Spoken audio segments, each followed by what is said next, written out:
Hə, Natiq. Salam Akif, necəsən, haradasan? Yaxşıyam Natiq qardaş, sən nətərsən? Heç, işdəyəm. Yaxşıyam qardaşım, amma biraz problemim var. Nə problemdir qardaş? Üstünə canına sağlıq, çox biraz xəstədir. Burada polisiyaya apardım, biraz problemlər çıxdı. Biraz pul lazımdır, köməkli eləyə bilərsən. Dərmanları almalıyam, 200 manat pulum çatmır, mənə təcil pul lazımdır. Natiq, narahat olma, həll eləyərik. Yaxşı qardaşım, ümidim sənədir. Natiq, narahat olma, saat 7-də vağzalda görüşək, gətirəcəm pulu. Yaxşı, oldu. Oldu Natiq, görüşərik, sağ ol.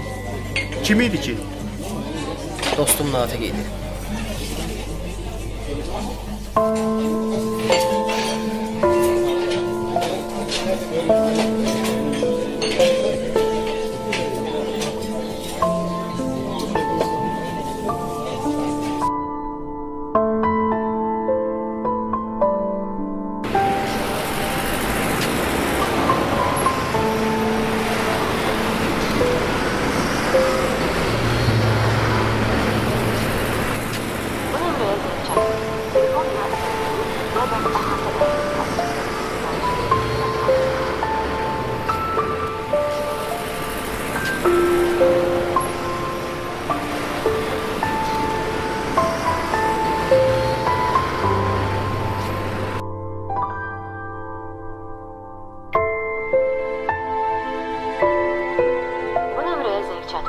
Telefon yaksın.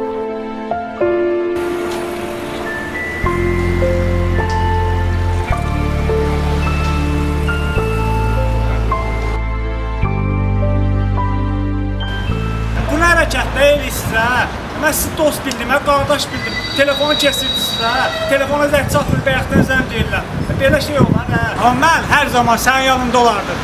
Telefonu kesilməzdim. Mən sənə dedim axı, uşağa lazım, uşağın xəstədir. Ona görə mənim ehtiyacım var idi o pula. Mən səni dost bilmişdim, ümidlənmişdim sənə. Hal olsun sənə.